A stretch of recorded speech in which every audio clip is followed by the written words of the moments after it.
Amin. Anugerah dari Tuhan Yesus Kristus, kasih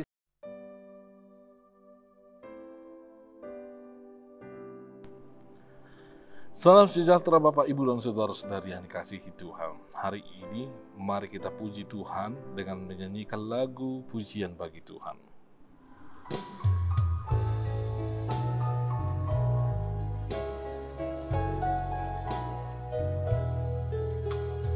Buanglah yang jahat, dosa dicegah dalam perilaku, jangan tercela. Anak-anak Tuhan hidup dalam terang, Yesus kau andalkan, pasti kau menang. Mohonlah pertolongan kepada Tuhan Yesus, kan diberi kekuatan melawan seteru.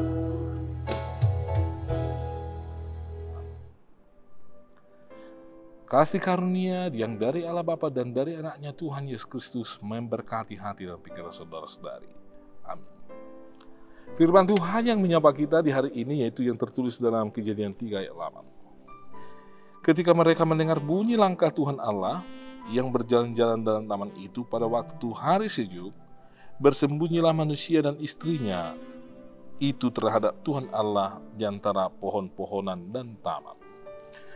Bapak, Ibu, dan saudara-saudari, kejatuhan manusia ke dalam dosa mengakibatkan manusia tidak sanggup berhadapan atau melihat wajah kemuliaan Allah. Sebagaimana yang kita saksikan ketika sebelum manusia jatuh ke hadapan dosa, manusia itu dengan bebas berhadapan, bertatap muka dengan Allah. Dan tidak ada yang ditakutkan, karena manusia itu sebelum jatuh ke dalam dosa, mereka hidup di dalam kemuliaan Allah. Namun setelah Adam dan Hawa melanggar perjanjian atau aturan yang dibuat Tuhan di Taman Eden, maka dengan seketika mereka menjadi takut untuk berhadapan dengan kemuliaan Allah. Oleh sebab itu, ketika mereka mendengarkan Allah yang berjalan di tengah-tengah Taman Eden pada waktu itu, mereka sudah mencoba untuk menyembunyikan diri mereka karena mereka sudah tahu mereka sudah melanggar perjanjian mereka dengan Allah atau aturan yang dibuat oleh Allah itu, Bapak, Ibu, dan saudara-saudari. Oleh sebab itu, rupanya Adam dan Hawa mencoba untuk menyembunyikan dirinya dari ciptaan Tuhan yang lain, bersembunyi di antara pohon-pohonan dan bersembunyi dalam taman itu. Mereka mengira bahwa jika mereka bersembunyi, maka mereka akan bisa tidak terlihat oleh Allah atau bisa menyembunyikan segala sesuatu perbuatan-perbuatan mereka dari hadapan Allah. Artinya banyak orang berpikir bahwa mereka bisa menyembunyikan dosa-dosanya dari hadapan Allah. Namun ternyata tidak ada yang bisa disembunyikan dari hadapan Allah.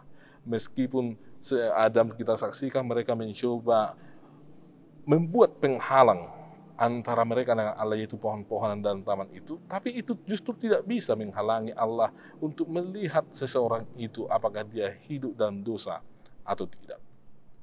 Hal ini mau menjelaskan kepada kita, Bapak, Ibu, dan saudara-saudari, bahwa di tengah-tengah dunia ini, apapun yang telah kita lakukan, bagaimanapun yang telah kita lakukan, itu tidak bisa kita sembunyikan sebenarnya di hadapan Allah. Bahwa semuanya jelas di hadapan Allah apa itu yang telah kita lakukan. Tidak ada orang yang bisa bersembunyi dari hadapan Allah di sudut manapun, di titik manapun di tengah-tengah dunia ini. Oleh sebab itu, kita lihat bahwa ketika manusia itu mencoba menyembunyikan kesalahannya dari hadapan Allah, mereka tidak datang untuk memohon ampun dan menyesali dosanya. Apa yang terjadi? Maka Tuhan melanjutkan ke babak berikutnya, yaitu hukuman diberikan kepada manusia yang berdosa itu. Namun seandainya kalau kita saksikan bagaimana Allah yang ketika kita saksikan ada orang yang menyesali perbuatan dosanya, ketika mereka sudah melakukan dosa, sebagaimana orang-orang di Ninive. Orang Ninive. di mana mereka setelah mendengarkan bahwa mereka sudah salah dan mereka bertobat, berkabung, bahkan berpuasa berhari-hari menunjukkan penyesalan mereka di hadapan Tuhan.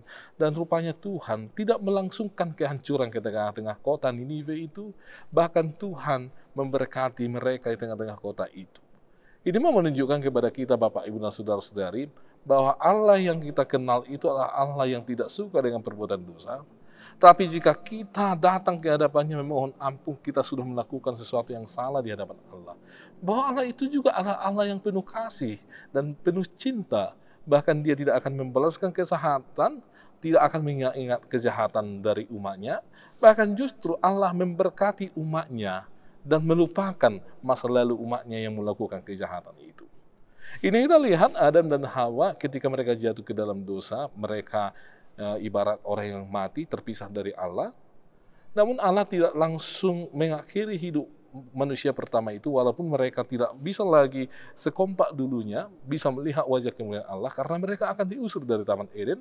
Namun ternyata Allah juga mengasihi manusia yang berdosa itu, di mana di luar Taman Eden Adam dan Hawa nanti akan diberkati Tuhan melalui keturunan, melalui pekerjaan tangan mereka, sehingga nantinya keluarga Adam dan Hawa tetap bisa menikmati kehidupan yang sejahtera pada waktu itu. Untuk itu Bapak, Ibu, dan Saudara-saudari, firman ini mau mengingatkan kepada kita bahwa tidak ada gunanya bersembunyi dari hadapan Allah, karena semuanya jelas di hadapan Allah. Yang bisa kita lakukan hanyalah datanglah kepada hadirat Tuhan, memohon ampunlah kepada Dia, dan memohon supaya Tuhan senantiasa mengasihi kita dan tidak membalaskan sesuatu yang buruk atau yang jahat atas perlakuan kita di masa lalu yang tidak benar dan tidak baik. Hanya itu yang bisa kita lakukan.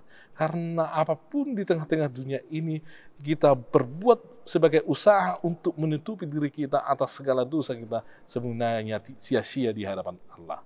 Mungkin di depan manusia kita bisa menutupi dosa kita, tapi di hadapan Allah itu adalah sesuatu yang mustahil. Mari Bapak, Ibu, dan Saudara-saudari, datanglah ke hadirat Tuhan, memohon ampun kepada Tuhan, dan ingatlah Tuhan kita itu adalah Tuhan yang penuh kasih kepada mereka yang mengenali dirinya sebagai seorang yang melakukan yang jahat dan seorang yang berdosa. Tuhan adalah Maha Pengasih bagi kita. Amin. Kami bersyukur ya Tuhan, karena Engkau adalah Allah yang penuh kasih. Walaupun kami jatuh ke dalam dosa, namun Tuhan senantiasa mengasihi kami.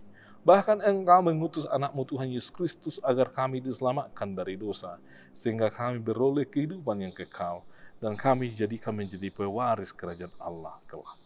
Kami juga berdoa ya Tuhan buat jemaat-Mu dimanapun mereka berada. Tuhanlah yang melindungi, memberkati, yang menjauhkan mereka dari mara bahaya, serta yang memberkati pekerjaan anak-anak dan keluarga mereka, sehingga sukacita semakin melimpah atas keluarga jemaat-Mu ya Tuhan. Tuhan berkati pelayanan di gereja.